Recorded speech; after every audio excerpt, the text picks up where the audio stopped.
तो ये दावा दिखाता है कि यहाँ पर उनकी ताकत बढ़ रही है, और ताकत बढ़ रही है तो ये भारतीय जनता पार्टी के लिए एक डर के रूप में भी दिखाई दे रही है, जो साफ तौर पर नजर आ रहा है। और ऐसे में चुनाव से पहले यही कांग्रेस टक्कर देती हुई नजर आएगी। अगर बात करूं तो प्रधानमंत्री बनने की, पीएम बनने की जो सोच रख रहे हैं, और जो कि चुनावी रणनीति का प्रशांत किशोर ने कहा है कि एक देश में इतने प्रधानमंत्री तो नहीं हो सकते। देखिए, मुझे ऐसा लग रहा है विपक्ष का विजन नहीं है, विपक्ष की रणनीति नहीं है, लेकिन सरकार जिस रणनीति के तहत काम कर रही है उसका बड़ा फायदा उन्हें आने वाले वक्त में मिल जाएगा। पीएम पद के उम्मीदवार को लेकर के घोषित करना काफी जरूरी है, एक अनाउंसमेंट करना उनके लिए काफी ज्यादा जरूरी है, और लगातार इस पूरे मुद्दे पर चर्चाएं जो है वो तेज होती हुई नजर आ रही है। और अगर विपक्षी पार्टियों की तरफ से पीएम फेस यहाँ पर क्लियर कर दिया जाता है तो साफ तौर पर प्रधानमंत्री नरेंद्र मोदी के लिए 2024 में मुश्किलें बढ़ने वाली हैं।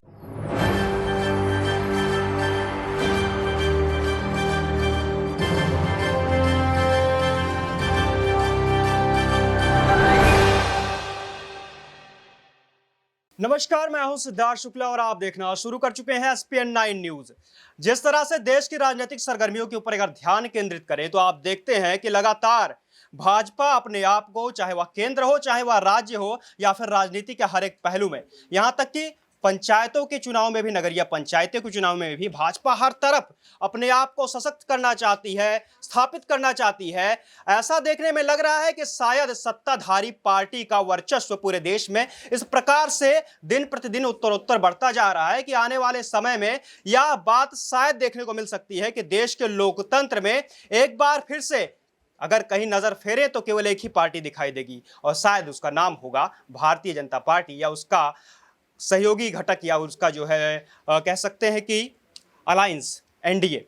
जी हां, हम बात कर रहे हैं इस पूरे मामले के ऊपर कि आखिर किस तरह से भारतीय जनता पार्टी को देखते हुए लगातार उसने अपने राजनीतिक परिप्रेक्ष्य को बढ़ाया है, और पूरे के पूरे देश में आप देख सकते हैं कि एक ऐसी क्रांति का सूत्रपात हुआ है कि जहां पर आप देखेंगे कि हर तरफ भाजपा के नेता हों, चाहे विधायक हों या फिर मंत्री हों या कार्यकर्ता हों, उनका एक अलग ही रसूख होता है, एक अलग ही रवैया होता है।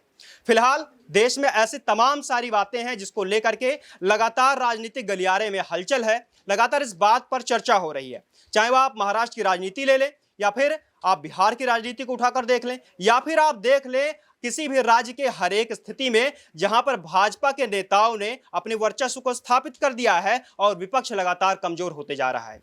एक तरफ आप देखते हैं कि महागठबंधन यानी कि पीडीए का आगाज हुआ था, पीडीए का आरंभ हुआ था, और इस बात को लेकर के चर्चा चल रही थी कि आने वाले लोकसभा के चुनाव में भाजपा को हराने के लिए विपक्ष के नेता एकजुट होकर के एक मंच पर अपने विचार, अपने मंतव्य, अपने वक्तव्य साझा करेंगे। पुरानी तमाम रंजिशों को भुला करके एक ऐसी पार्टी बनाने की कवायद चल रही थी जिसका केवल एक एजेंडा होगा, वह होगा नरेंद्र मोदी को सत्ता से बेदखल करना। पर आखिरकार परिणाम क्या निकल कर आता है?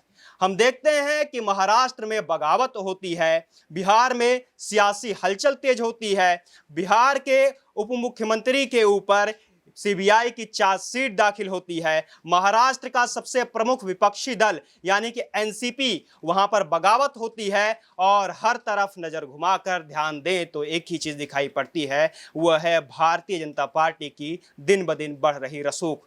यह एक बहुत बड़ा मुद्दा है, क्योंकि 1984 के चुनाव के बाद, जब इंदिरा गांधी, तत्कालीन प्रधानमंत्री इंदिरा गांधी की हत्या के बाद देश में एक ऐसा माहौल बन चुका था जब भाजपा के लिए हर तरफ के दरवाजे बंद हो चुके थे। लोकसभा में मात्र 2 सीटें अर्जित करने वाली, 2 सीटें जीतने वाली पार्टी कैसे आज देश की सत्ता के शीर्ष पर पहुंच चुकी है, जिसको लोकसभा में 303 सीटें प्राप्त हैं। लगातार इस बात पर लड़ाई जारी है, विपक्षी पार्टियों की आरोप जारी है, और इस बात पर कवायद भी जारी है कि क्या आने वाले समय में यह पूरा का पूरा दल एक दल ना हो करके एक ऐसे पार्टी के रूप में सशक्त हो जाएगा जो कि लोकतंत्र, या फिर कह सकते हैं कि विपक्ष की भूमिका को पूरी तरह से खत्म कर देगा।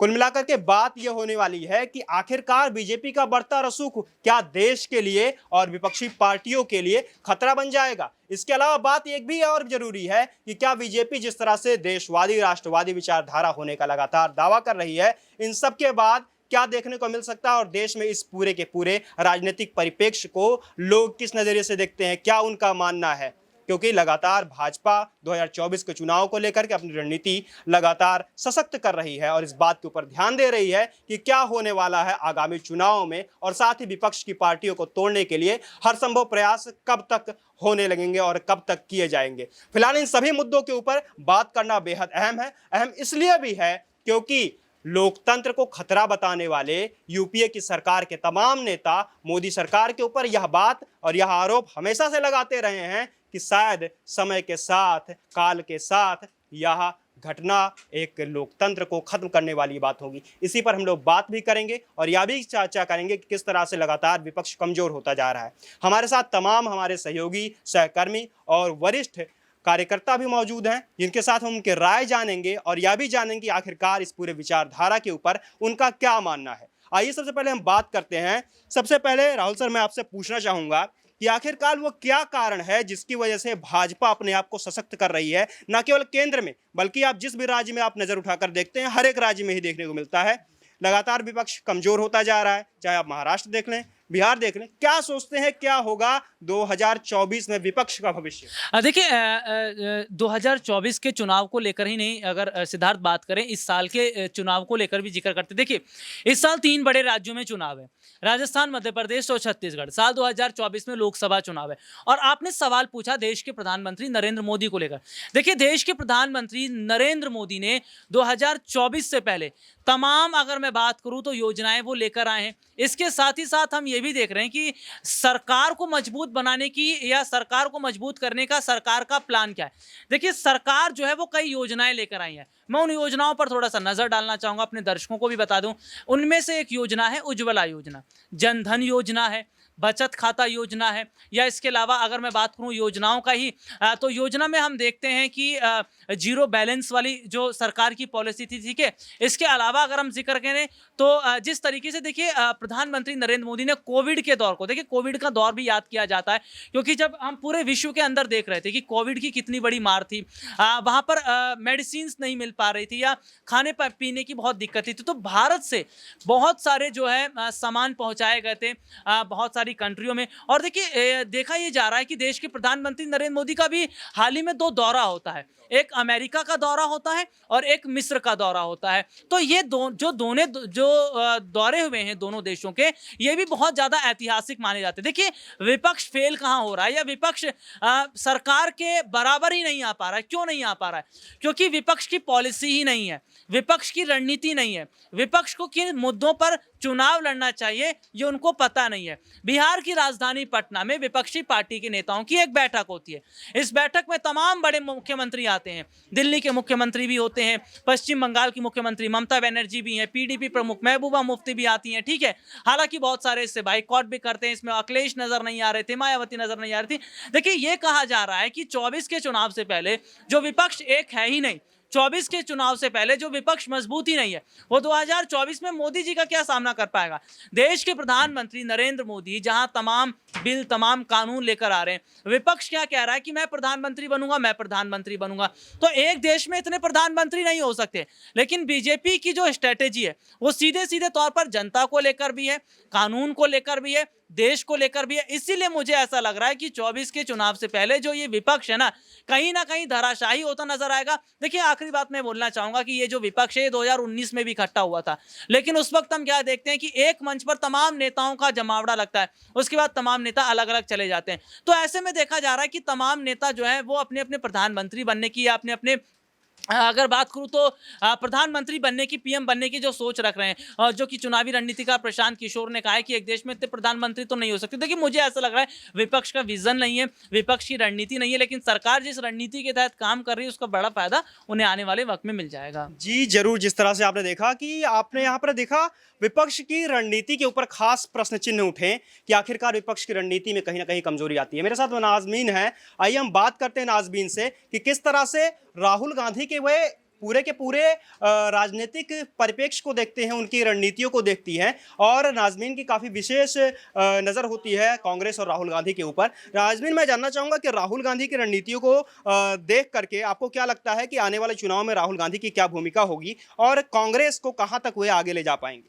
देखिए, कांग्रेस की बात की जाए और राहुल गांधी की बात की जाए तो जो मजबूती के साथ अब देखे जा रहे हैं वही मजबूती भारतीय जनता पार्टी के लिए चुनौती बनती हुई दिखाई दे रही है। राहुल गांधी को कर्नाटक में रोकने के लिए जब विधानसभा चुनाव हुआ था, किस तरीके से उन पर मानहानि का केस दर्ज किया गया और उनको फंसाया गया, 2 साल की सजा सुनाते हुए उनकी संसद सदस्यता रद्द कर दी गई। उसके बावजूद कर्नाटक में बहुमत के साथ कांग्रेस जीतती है और वहीं मध्य प्रदेश और राजस्थान की भी बात कही जा रही है कि वो चुनाव जीतते हुए नजर आएंगे। और एक तरीके से यहाँ पर राहुल गांधी दावा करते हैं कि कांग्रेस फिर से बहुमत के साथ जीतेगी। तो ये दावा दिखाता है कि यहाँ पर उनकी ताकत बढ़ रही है और ताकत बढ़ रही है तो ये भारतीय जनता पार्टी के लिए एक डर के रूप में भी दिखाई दे रही है, जो साफ तौर पर नजर आ रहा है। और ऐसे में चुनाव से पहले यही कांग्रेस टक्कर देती हुई नजर आएगी। जी नाज़मीन, आपका प्रश्न बहुत ही जो है वो ज्वलंत है, क्योंकि उनका कहना है कि यह पूरा का पूरा मुद्दा कहीं ना कहीं राहुल गांधी को लगातार आगे बढ़ा रहा है, उनके चेहरे को। अभी हमारे पास एक और जो है बात करने को बचे हुए हैं, क्योंकि हमें उनका राय बहुत ही महत्वपूर्ण तरीके से जानना होगा। हम बात करने वाले हैं मानसी मैम से और बात करते हैं कि आखिरकार क्या कुछ नजरिया होने वाला है आपका राहुल गांधी और पूरे विपक्ष के ऊपर, अगर ध्यान दें तो। देखिए, राहुल गांधी जिस तरीके से अभी तमाम विपक्षी पार्टियों को एकजुट करने की कोशिश कर रहे हैं, वो साफ तौर पर ये जाहिर करता है कि अभी फिलहाल पीएम पद के उम्मीदवार को लेकर के घोषित करना काफ़ी ज़रूरी है, एक अनाउंसमेंट करना उनके लिए काफ़ी ज़्यादा ज़रूरी है।